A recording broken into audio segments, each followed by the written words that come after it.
Salve, salve, galerinha que gosta de saber o porquê das coisas. Sejam bem-vindos a mais um episódio do É Por Isso. Eu sou Samuel Leite e se você já perguntou e se alguma coisa fosse diferente do que ela realmente é, se você já buscou explicações e por que as coisas funcionam como são, então, minha amiguinha, este podcast é feito especialmente para você. No nosso É Por Isso de hoje, ele foi inspirado no IC do episódio 10. Tio Gui, magia da edição pra gente relembrar esse momento antigo do IC Podcast. E se o mundo inteiro tivesse flores? E para explicar por que o mundo não é feito só de flores, eu tô aqui novamente com a Vani Costa, que é engenheira florestal e também engenheira de segurança do trabalho. A Vani tem um canal no YouTube sobre divulgação científica chamado Versada. Seja muito bem-vinda de volta, tia Vani. Muito obrigada, é um prazer estar aqui novamente, conversando de novo sobre plantinhas. Não é? Esse tema é muito bacana. Olha só, tia Vani, explica então pra gente começar a nossa conversa por que as flores são tão importantes pro mundo. Nossa, e elas são importantes, hein? Em primeiro lugar, a gente precisa comentar que elas deixam o mundo bem mais bonito. É muito gostoso você chegar em um lugar e ter flores de diversas cores, de diversos formatos e de diversos cheiros. Quem nunca sentiu o cheiro do jasmim, que tem um cheiro bem gostosinho, bem doce, ou aquelas flores que dão cheirinho meia-noite. E elas, além de serem tão incríveis, serem cheirosas e bonitas, elas também servem de alimento, por incrível que pareça, para insetos, para pássaros, para até alguns pequenos mamíferos. E elas também podem servir de medicamentos. Quem nunca escutou falar sobre a florzinha de camomila, que é bom para fazer um chazinho bem gostoso para relaxar. E as flores, falando como plantinha, ela é essencial para a reprodução, para a gente ter mais plantinhas. Porque é ali que acontece toda a magia para a gente ter aí até uma floresta nova, todas dependendo de flores, porque elas são essenciais para cumprir essa função aí, que é gerar frutos, sementes e gerar outras plantinhas. Então elas são essenciais para o nosso ecossistema. Muito bacana, tia Vani, mas como é que seria um mundo onde as flores não existissem? Um mundo sem flores, com certeza, ele seria um pouquinho menos, vamos dizer assim, ele seria sem graça, porque ele só seria verde. A gente não teria o destaque das flores que a gente tem quando a gente vai passear na natureza. Ele seria, vamos dizer, mais opaco, mais sem brilho. E a gente também não teria alguns processos essenciais da natureza, como, por exemplo, os animaizinhos que se alimentam de flores. Eles não iam conseguir sobreviver sem flores. Então seria um mundo que a gente não ia ver muitos animais e que a gente não ia ter várias espécies de frutas e de sementes. A gente com certeza ia ter um mundo bem diferente. Mas uma curiosidade é que nem todas as plantas têm flores. Sabe aquela árvore que é um pinheirinho? Tipo o pinheirinho de Natal, todo Sim. mundo aí tem na sala. É verdade. Essa árvore não tem flor.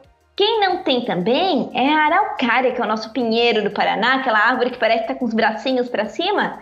Ela também não tem flor, ela só tem sementes, que são árvores que são gimnosperma, é outro tipo de plantinha que não tem semente. Então é importante a gente saber que nem toda plantinha que você vai olhar vai ter flor. E por que existem, então, tantos tipos diferentes de flores? Porque elas têm uma função muito importante. Como eu comentei, as florzinhas, elas servem para a gente ter fruto, semente, para a gente ter outras plantinhas.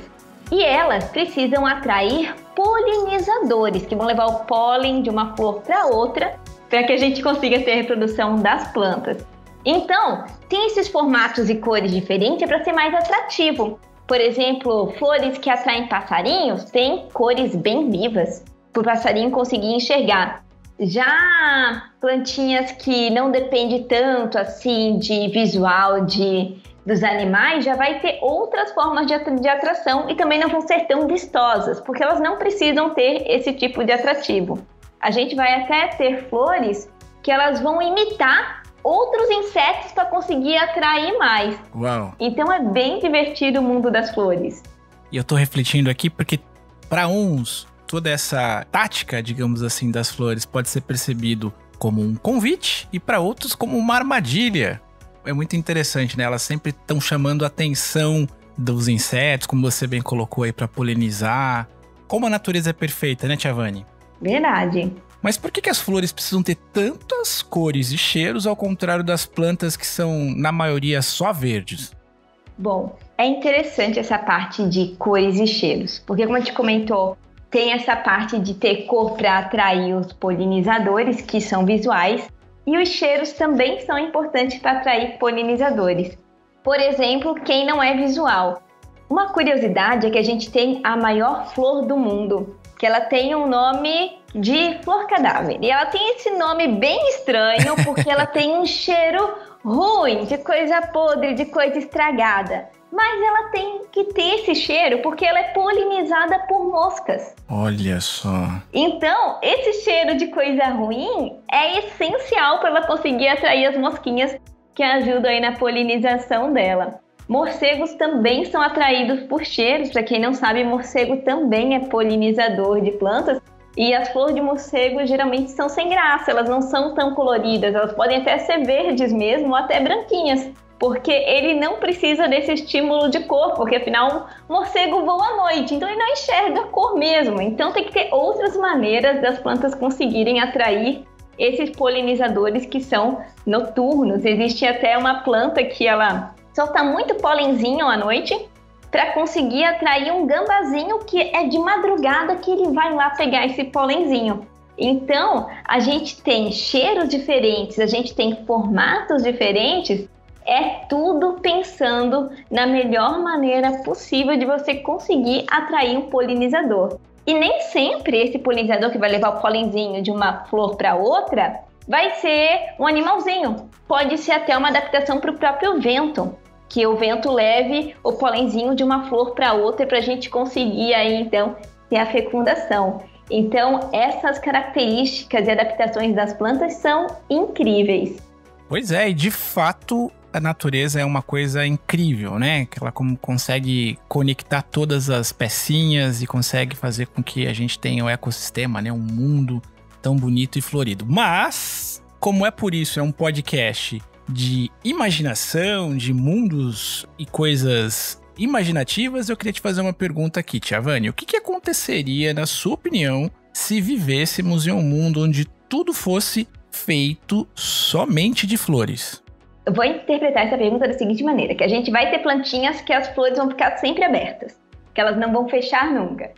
Se a gente tivesse esse cenário, a gente ia ter um mundo com certeza muito bonito, mas talvez ele não fosse um mundo funcional, porque se elas vão ficar eternamente abertas, então elas não vão cumprir todos os processos que elas precisam cumprir, como ter frutas, como ter sementes. Então a gente ia ter aí uma escassez de várias frutas e a gente até não ia conseguir ter mais plantinhas, porque algumas plantas dependem das flores, como a gente comentou, nem todas as plantas têm florzinhas, mas as que dependem não iam conseguir ter todo o seu processo cumprido. Então a gente ia ter um problema ecológico aí, porque não dá para ser tudo de flores. Até porque para florescer, muitas plantinhas elas gastam uma energia muito grande. Tem plantinhas que só vão ter flor uma vez na vida, porque ela vai acumular energia a vida inteira dela para florescer uma vez só. Então, para a gente conseguir ter flores, ficar para sempre com o mundo de flores, é muito difícil para a natureza. E a gente ia ter vários probleminhas, então, de sumir até alguns animaizinhos que dependessem de alimentos, como frutinhas e sementinhas, porque isso não ia mais ter. Então a gente ia ter um mundo bonito, mas talvez não funcional. Então é por isso que o mundo não é feito só de flores. Tia Vani, mais uma vez, muito obrigado pelo teu tempo e eu queria muito que você passasse os seus links para que a nossa audiência, né, os nossos amiguinhos, os papais, as mamães, enfim, o pessoal que está ouvindo o nosso programa, possa saber mais sobre o seu trabalho. Bom, gente, eu tô em praticamente todas as redes sociais. Eu vi no TikTok, viu, Tia Vani, já. Já viu no TikTok? A gente tá lá também fazendo vídeos bem curtinhos de meio ambiente. A gente também tá no YouTube, no Twitter e no Facebook. A gente tá falando de plantinhas em tudo que é canto dessa internet. É só procurar Versada by Vani nas redes que você com certeza vai encontrar. Bom, Tia Vani, mais uma vez, muito obrigado pelo seu tempo e até uma próxima e breve oportunidade. Tchau, tchau, Tia Vani. Tchau!